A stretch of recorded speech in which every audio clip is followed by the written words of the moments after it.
தமிழ் பேசக்கூடிய அனைத்து நண்பர்களுக்கும் வணக்கம். இன்னைக்கு நாம இந்த வீடியோல தமிழ்நாட்டில் மிகப்பெரிய அணைகள் பட்டியல்ல 3வது இடம் பிடிக்கக்கூடிய சாத்தனூர் அணையை பற்றி தான் இந்த ஒரு வீடியோல நம்ம பார்க்க போறோம். சாத்தனூர் அணையின் வரலாறு மற்றும் இப்ப இருக்கக்கூடிய சூழ்நிலை என்ன என்பதை முழுமையா நம்ம பார்த்துடலாம். வாங்க வீடியோக்குள்ள போலாம்.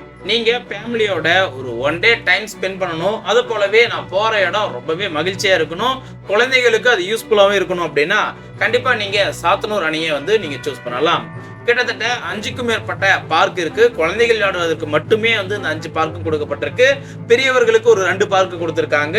அது மட்டும் இல்லாம இங்க முதலை பண்ணை, மீன் வளர்ப்பு பண்ணைன்னு சொல்லிட்டு இங்க 4க்கும் மேற்பட்ட பண்ணைகள்லாம் இருக்கு. இது எல்லாமே உங்களுக்கு ஒன் டே பிளான் ட்ரிப் நீங்க பிளான் பண்ணுவதற்கு ஒரு சிறந்த இடம் அப்படின்னு சொல்லலாம். அதெல்லாம் முழுமையா நம்ம இப்ப பாத்திரலாம். சாத்தனூர் நம்ம என்ட்ரன்ஸ்லயே சாத்தனூர் அணை தங்களை அன்புடன் வரவேற்கிறது அப்படின்ற ஒரு மிகப்பெரிய ஒரு போர்டை பார்க்கும்போது நமக்கு இன்னும் கொஞ்சம் சில்னஸ் அது கொடுக்குது. நீங்க சாத்தனூர் அணைக்கு போறதா இருந்தா நீங்க பெங்களூர் மற்றும் விழுப்புரத்தை இணைக்கக்கூடிய தேசிய நெடுஞ்சாலையில் இருந்து 18 கிலோமீட்டருக்கு நம்ம டிராவல் பண்ற மாதிரி இருக்கும். இங்க போக்குவரத்து சேவையை பொறுத்தளவுக்கு ரொம்பவே குறைவா இருக்கிறதுனால 2 வீலர்லயோ அல்லது கார்லயோ நீங்க பயணம் பண்ணி வர்றது சிறந்ததா இருக்கும். போகக்கூடிய சாலையை பொறுத்தளவுக்கு ரொம்பவே நீட்னஸா இருக்கு. அதனால சாலைகளை குறை சொல்ல முடியாது. நீங்க தைரியமா 2 வீலர்லயோ கார்லயோ பயணம் பண்ணலாம். சாத்தனூர் அணைக்கு நம்ம உள்ள போறதுக்கு முன்னாடி டோல்கேட் பீஸ் நம்ம கட்டுற மாதிரி இருக்கும். 2 வீலர்ல போனாலும் சரி, கார்ல போனாலும் சரி, ஒரு ஆளுக்கு 20 ரூபாய் அப்படின்ற மாதிரி சார்ஜஸ் பண்றாங்க. 2 வீலரா 4 வீலரா இருந்தா அதுக்கு தனியா சார்ஜஸ் பண்றாங்க.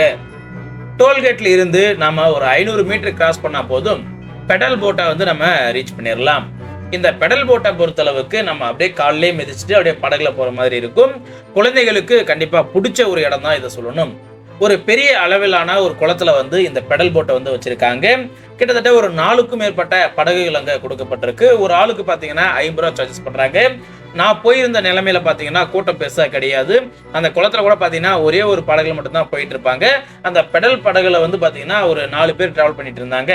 கண்டிப்பா நீங்க இந்த இடத்துக்கு போறவங்களா இருந்தா இந்த பெடல் போட்டை ஒரு வாட்டியாவது ட்ரை பண்ணி பாருங்க. ரொம்பவே இன்ட்ரெஸ்டிங்கா இருக்கும். குழந்தைகளுக்கு கண்டிப்பா அது பயனுள்ளதா இருக்கும். முக்கியமா இந்த பெடல் போட்டை பொறுத்தளவுக்கு நம்ம 2 பேர் தான் போறோம் அப்படின்னாலும் 2 பேருக்கும் அங்க பெடல் போட்டு இருக்கு. இல்ல 4 பேரா போகணும் அப்படின்னாலும் 4 பேருக்கும் பெடல் போட்டு இருக்கு. கண்டிப்பா ஒரு முறை ட்ரை பண்ணி பாருங்க. பெடல் போட்டை தாண்டதும் ஒரு 10 அடி தொலைவிலேயே நமக்கு ஒரு ரவுண்டானா நம்ம கண்ணுக்கு தெரியும்.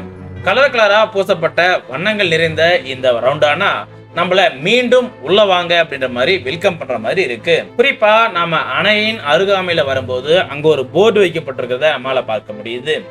ஆற்றின் அருகாமையில செல்லவோ அல்லது குளிக்கவோ அனுமதி கிடையாது, முதலைகள் இருக்கு அப்படின்ற மாதிரி அங்க போர்டுல மென்ஷன் பண்ணிருக்காங்க. இதை நீங்க கவனத்துல வச்சுக்கிட்டு நீங்க இந்த பாலத்தை கடந்து போறது நல்லது. ஆற்றில் தயவு செய்து இறங்காதீங்க.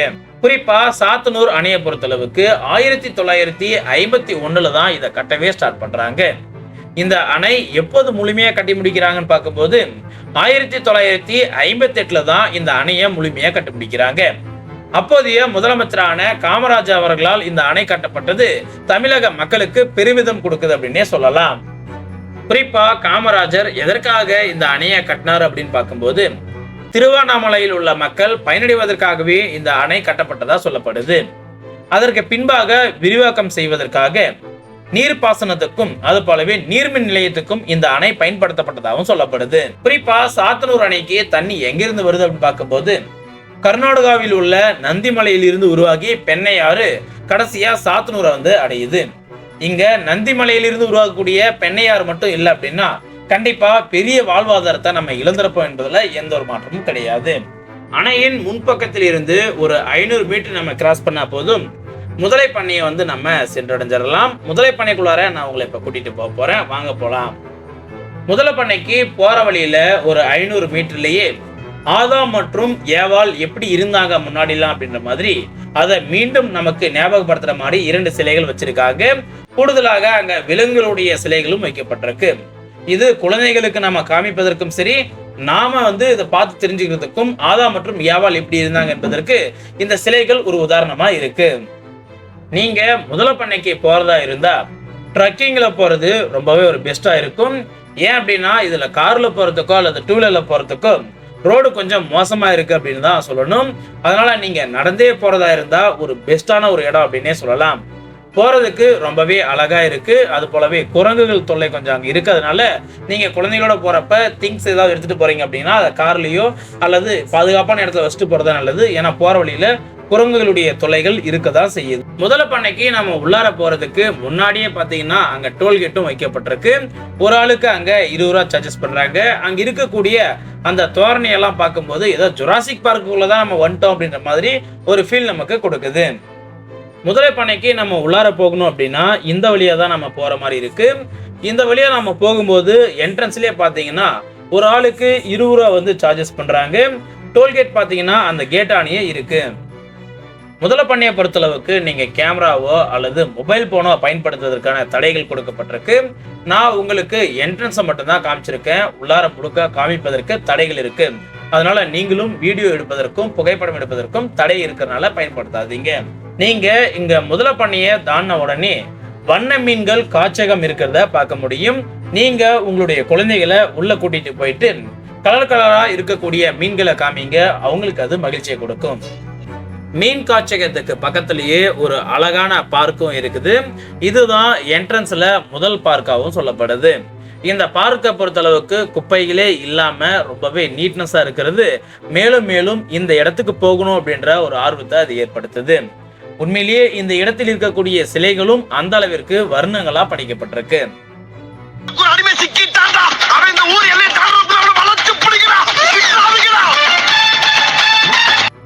இப்ப நான் உங்களை கூட்டிட்டு போற இடம் தான் இருக்கிறதுலேயே மிகப்பெரிய ஒரு பார்க்கா வந்து சாத்தனூர் டேம்ல பார்க்கப்படுது. இங்க இருக்கக்கூடிய படிக்கட்டுகளை பொறுத்தளவுக்கு அழகான கலர் வண்ணங்கள் பூசப்பட்டு ரொம்பவே அழகா காட்சியளிக்குது அப்படின்னு சொல்லப்படுது. சாத்தனூர் அப்படின்னாலே டேமுக்கு அப்புறம் இந்த படிக்கட்டு தான் வந்து பாத்தீங்கன்னா மக்கள் விரும்பக்கூடிய ஒரு இடமா இருக்கு. ஏன்னா இந்த இடத்துல அதிக நபர்கள் புகைப்படம் எடுக்கக்கூடியதையும் இந்த இடத்தை அதிகமா லைக் பண்றதையும் நம்மளால பார்க்க முடியுது. ஸோ இந்த படிக்கட்டெல்லாம் தாண்டி நீங்க மேல போயிட்டீங்க அப்படின்னா ஒரு மிகப்பெரிய பார்க் இருக்கு. நீங்க மேல போனதும் அதிகப்படியான காதல் பறவைகள் ஜோடி ஜோடியா உட்கார்ந்துட்டு இருக்கிறத பார்க்கலாம். நான் பறவைகளை சொல்ல மனிதர்களை சொல்றேன். ஜோடி ஜோடியா அங்கங்க உட்காந்துக்கிட்டு இருப்பாங்க. நீங்க சிங்கிளா போறீங்க அப்படின்னா மனசை கொஞ்சம் திடமாக்கிட்டு இந்த இடத்துல நீங்க சுத்தி பாருங்க. ஜோடியா போறவங்களுக்கு எந்த ஒரு பிரச்சனையும் கிடையாது. காதல் பறவைகள் இந்த ஒரு பார்க்ல அதிகமா இருப்பாங்க அப்படின்னு நான் போன வரையும் சொல்றேன். நீங்க போயிருந்தீங்க அப்படின்னா உங்களுடைய அனுபவங்களை எங்களோட பகிர்ந்துக்கோங்க. இங்க இருக்கக்கூடிய சிறிய சிறிய கல்லுல கூட பாத்தீங்கன்னா அழகான வண்ணங்கள் தீட்டப்பட்டு ரொம்பவே அழகா இந்த இடத்த வச்சிருக்காங்க. அது மட்டும் இல்லாம இங்க இருக்கக்கூடிய வண்ண வண்ண பூக்கள் கூட ரொம்பவே அழகா இருக்கு. நீங்க இந்த இடத்துல மனம் விட்டு பேசுவதற்கு ஒரு சிறந்த இடம் அப்படின்னே சொல்லலாம். பார்க்கவே ரொம்பவே அழகா காட்சியளிக்குது. நீங்க கீழே இருக்கக்கூடிய பார்க்கை எல்லாம் முழுமையா சுத்தி பார்த்துட்டீங்க அப்படின்னா அந்த பார்க்கோட உச்சியில தாமரை குளம் இருக்கக்கூடியதை நம்மளால பார்க்க முடியும். நீங்க கீழே பார்க்க சுத்தி பார்த்துட்டீங்க அப்படின்னா கண்டிப்பா இந்த ஒரு இடத்தையும் விசிட் பண்ணி பாருங்க. ரொம்பவே அழகா இருக்கும்.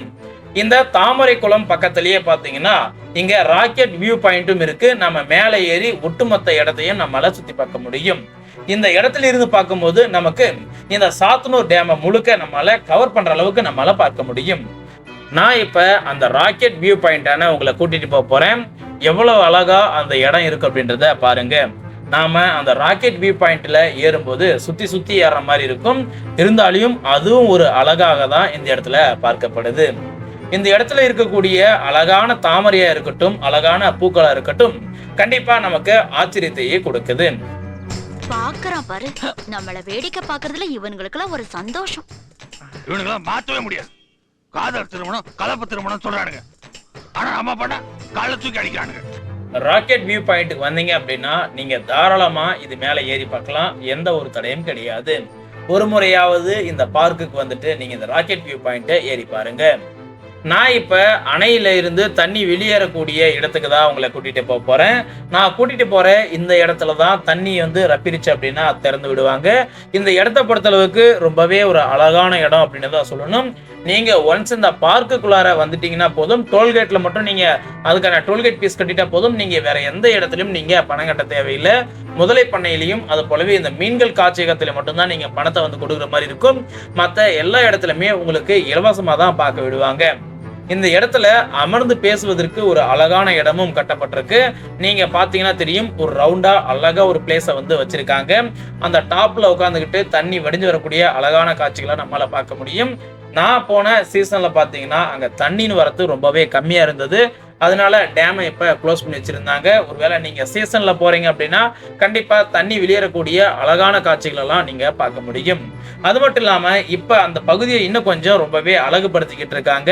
அந்த அழகுபடுத்துறதெல்லாம் செஞ்சு முடிச்சாங்க அப்படின்னா கண்டிப்பா பல சிற்பங்களையும் அது போலவே இன்னும் ஒரு சில வழித்தடங்களையும் நம்மளால இந்த ஒரு பார்க்ல பார்க்க முடியும். அது போலவே இந்த பார்க்க பொறுத்தளவுக்கு எவ்வளவு அழகா பச்சை பசேல் இருக்கு அப்படின்றதையும் பாருங்க. நான் இப்ப உங்களை டேமுக்கு பக்கத்துல இன்னும் கொஞ்சம் அருகாமையில போய் கூட்டிட்டு போய் காமிக்க போறேன். தண்ணி வரும்போது இந்த இடத்துக்கு நம்ம கண்டிப்பா போகலாம். எந்த ஒரு மாற்றமும் கிடையாது. யாரும் நம்மள எந்த ஒரு டிஸ்டர்பன்ஸும் பண்ண மாட்டாங்க. ரொம்பவே அருகாமையில இருந்து தண்ணி வெளியேறக்கூடிய இடத்த கூட நம்மளால பார்க்க முடியும். இந்த அணையினுடைய உயரம் தரையில இருந்து எவ்வளவு அடி இருக்குன்னு பாத்தீங்கன்னா 138 அடி உயரத்திற்கு இந்த அணையானது ஹைட்டா கட்டியிருக்காங்க. அது போலவே இந்த அணை எவ்வளவு பெருசா இருக்கு அப்படின்னு பார்க்கும்போது சைட்ல இருந்து பார்த்தா 128 அடிக்கு வரை இந்த அணையை வந்து கட்டியிருக்காங்க. இவ்வளவு பெருசா கட்டப்பட்டிருக்கிறதுனால தான் இந்த அணையிலிருந்து தண்ணியானது தடுத்து நிறுத்தப்பட்டு திருவண்ணாமலை பகுதியில் இருக்கக்கூடிய சின்ன கிராமங்கள்ல எந்த ஒரு வெள்ள பாதிப்பும் ஏற்படாத வண்ணம் இந்த அணை இருக்கிறதா சொல்லப்படுது. இந்த அணை இருக்கிறது திருவண்ணாமலை மக்களுக்கு அங்க இருக்கக்கூடிய வாழ்வாதாரத்திற்கு முக்கிய ஒரு அணையாகவே பார்க்கப்படுது. இவ்வளவு நேரம் அணையின் கீழே இருக்கக்கூடிய பார்க்கையும் அணை எவ்வளவு பெருசா இருக்கு அப்படின்றதையும் நான் உங்களுக்கு காமிச்சிருந்தேன். இப்ப நாம அணையின் மேல நம்ம போக போறோம். இப்ப நான் உங்களை அணையின் மேலதான் கூட்டிட்டு போயிட்டு இருக்கேன். இந்த அணை எவ்வளவு பெருசா இருக்கு, தண்ணி இப்ப எவ்வளவு இருக்கு, அது போலவே அந்த அணையின் மேல நம்ம நடந்து போனா என்னெல்லாம் நம்மளுடைய கண்ணுக்கு தெரியும் அப்படின்றது எல்லாமே நான் உங்களுக்கு இப்ப காமிக்க போறேன். இந்த சாத்தனூர் அணையை பொறுத்தளவுக்கு பெண்ணை ஆற்றை தடுத்து நிறுத்துவதற்கு எவ்வளவு நீளம் அணையை கட்டியிருக்காங்க அப்படின்னு பார்க்கும்போது 2346 அடி நீளத்திற்கு இந்த ஒரு அணையை கட்டியிருக்காங்க. இவ்வளவு நீளம் கட்டப்பட்டதனாலேயே அணையை பொறுத்தளவுக்கு ரொம்பவே பெரிய அணை மட்டும் இல்லாம தண்ணியை தடுத்து நிறுத்துவதிலும் வல்லமை பெற்ற ஒரு அணையாகவே பார்க்கப்படுது. தற்சமயம் இந்த சாத்தனூர் அணையை பொறுத்தளவுக்கு தண்ணியின் வெள்ளோட்டம் ரொம்பவே குறைவா தான் காணப்படுது. இங்க தண்ணியினுடைய அளவு ரொம்ப குறைவா இருக்கிறதுனாலேயே இந்த சாத்தனூர் அணையில் இருக்கக்கூடிய தண்ணியை நம்பி இருக்கக்கூடிய மக்களுக்கு தற்சமயம் ஒரு ஏமாற்றமா தான் பார்க்கப்படுது. அது மட்டும் இல்லாம இங்க சீசன்ல மழை பெய்யறப்ப நம்ம இந்த டேம் போனோம் அப்படின்னா தண்ணியை பொறுத்தளவுக்கு இந்த டேமின் முக்காவாசி அளவுக்கு இங்க தண்ணி இருக்கும் அப்படின்னு சொல்லப்படுது. நீங்க இந்த அணையின் மீது நடந்து ரொம்பவே டயர்டா இருக்கிற பட்சத்துல உங்களுக்கு அந்த அணையின் மீதே பாத்தீங்கன்னா ஒரு நிழல் கூடமும் கட்டப்பட்டிருக்கு. ரொம்பவே அசதியா இருக்கிறவங்க இந்த இடத்துல ஓய்வு எடுத்துட்டு போகும்போது இன்னும் கொஞ்சம் புத்துணர்ச்சியா தான் இருக்கு. அது மட்டும் இல்லாம இந்த ஓய்வு இடத்துல இருந்து இந்த அணையை நம்மளால முழுமையா சுற்றி பார்க்க முடியும். ரொம்பவே அழகான ஒரு இடமா நான் பார்த்த வரைக்கும் இந்த ஓய்வு இடம் இருந்தது. இந்த அணையின் மீது இருந்து நம்ம பார்க்கும்போது அங்கங்க ஒரு சில இடங்கள்ல குட்டி குட்டி தீவு போல அங்கங்க பாத்தீங்கன்னா உங்களுக்கு கண்ணுக்கு தெரியும். அதெல்லாம் பார்க்கவே ரொம்பவே அழகா இருந்தது. அந்த இடங்கள்லாம் மீன் பிடிச்சிட்டு இருந்தாங்க. உங்களுக்கு அங்க அந்த படகு பாத்தீங்கன்னா உங்க கண்ணுக்கு தெரியும் நினைக்கிறேன். கரையின் பக்கத்துல ப்ளூ கலர்ல தெரியுது இல்லையா, அதெல்லாம் அங்கதான் படகு வச்சிருக்காங்க. அந்த படகின் அருகாமையில கூட நான் உங்களை கூட்டிட்டு போறேன். இப்போ தண்ணி வரது கம்மியா இருக்கிறதுனால படகெல்லாம் அப்படி கீழே நீக்கி வச்சுட்டு இருக்காங்க. ஒருவேளை தண்ணியின் வரத்து அதிகமா இருக்கிற பட்சத்துல படகெல்லாம் எடுத்துட்டு வெளியே வந்துடுறாங்க. இந்த அணையின் பக்கத்திலேயே ஒரு பாலடைஞ்ச ஒரு படகு ஒன்று இருந்தது. அதை நான் பார்த்தேன். அதை உங்களுக்கும் நான் காமிக்க விரும்புகிறேன். அப்படியே அந்த படகை பாருங்க. இது பல வருஷத்துக்கு முன்னாடியே ரிப்பேர் ஆகிட்டு இங்கேருந்து எடுத்துகிட்டு போக முடியாமல் அப்படியே விட்டுட்டு போயிட்டாங்க அப்படின்னு நினைக்கிறேன். மரத்தில் இந்த படகு இருந்துச்சு அப்படின்னா சுக்குநூறாக உடச்சி எடுத்துகிட்டு போயிருப்பாங்க. ஃபுல்லாக இரும்புலே இருக்கிறனால இதை உடச்சி எடுத்துகிட்டு போய் விற்றா அதனுக்கான அமௌண்ட்டு கூட வராது அப்படின்னு இந்த படகை அப்படியே விட்டுட்டாங்க அப்படின்னு நினைக்கிறேன். ரொம்ப வருஷங்களாக இங்கே இந்த படகு நிற்கிது. இந்த அணையின் பக்கத்திலேயே கேட் போட்டு லாக் பண்ணி இருக்கிறதுனால நம்மளால ஒரு கட்டத்துக்கு மேலே அணையின் பக்கத்தில் போக முடியாது. அதனாலேயே நான் உங்களுக்கு ஜூம் பண்ணி காமிச்சிட்டு இருக்கேன். மேலே எப்படி டாப்ல இருந்து பார்த்தா நமக்கு அணை எப்படி தெரியுது அப்படின்றத நீங்க இதுல பார்க்கலாம். நீங்க சாத்தனூர் அணையை முழுமையா சுத்தி பார்த்துட்டீங்க, முதல பணியை சுத்தி பார்த்துட்டீங்க, பார்க்க கூட சுத்தி பார்த்துட்டீங்க. வேற எங்கதான் கடைசியா நம்ம போறது அப்படின்னு பாத்தீங்கன்னா கடைசியா நம்ம சயின்ஸ் பார்க்குக்கு நம்மளுடைய குழந்தைகளை கூட்டிட்டு போகலாம். இது குழந்தைகள் வைத்திருக்கவங்க மட்டும்தான் இந்த இடத்துக்கு நீங்க போகலாம். நீங்க ஃபேமிலியோட போறதா இருந்தாலும் இந்த இடத்துக்கு போகலாம். சிங்கிள்ஸ் இந்த இடத்துக்கு போறது வேஸ்ட் தான். ஏன் அப்படின்னா இந்த சயின்ஸ் பார்க்கை பொறுத்தளவுக்கு குழந்தைகளுக்கு அவ்வளோ ஆக்டிவிட்டிஸ் வச்சிருக்காங்க. சின்ன சின்ன உதாரணங்கள் வைக்கப்பட்டு பெரிய அளவிலான நமக்கு நாளைக்கு யூஸ் ஆகக்கூடிய அந்த அளவிற்கான இந்த சயின்ஸ் பார்க்ல நிறைய வைக்கப்பட்டிருக்கு. ஸோ குழந்தைகளே நீங்க போறதா இருந்தா, அதாவது உங்க பேரண்ட்ஸ் கூட போறதா இருந்தா இந்த சயின்ஸ் பார்க்குக்கு சாத்தனூர் டேம்ல நீங்க போயிட்டு வாங்க. இந்த சயின்ஸ் பார்க்கை பொறுத்தளவுக்கு குழந்தைகள் ஒரு 50க்கும் மேற்பட்ட புதிய அனுபவங்களை கத்துக்கிறதுக்கான ஒரு இடமா தான் இருக்கும். சத்தம் எப்படிலாம் கேட்கும், அது மரப்பலகையில இருந்தா எப்படி கேட்கும், இரும்புல இருந்தா அது எப்படி கேட்கும், அது போலவே பியானோவுடைய சத்தம் எப்படி இருக்கும், நம்மளுடைய பிளட் எப்படி இருக்கும், அது போலவே இந்த இடங்கள்ல இருக்கக்கூடிய கண்ணாடிகள் இருக்குல்லையே, எந்தெந்த மாதிரியான கண்ணாடிகள் எப்படிலாம் பிரதிபலிப்பு கொடுக்கும் சொல்லிட்டு பல விதமான ஆக்டிவிட்டிஸ் இருக்கு. நான் விரல விட்டு எண்ணிக்கிட்ட அளவுக்கு தான் சொல்லிட்டு இருக்கேன். ஆனா அங்க 50க்கும் மேற்பட்ட ஆக்டிவிட்டிஸ் இருக்கு. உங்களுடைய குழந்தைகளை இந்த சயின்ஸ் பார்க்குக்கு கூட்டிட்டு போங்க.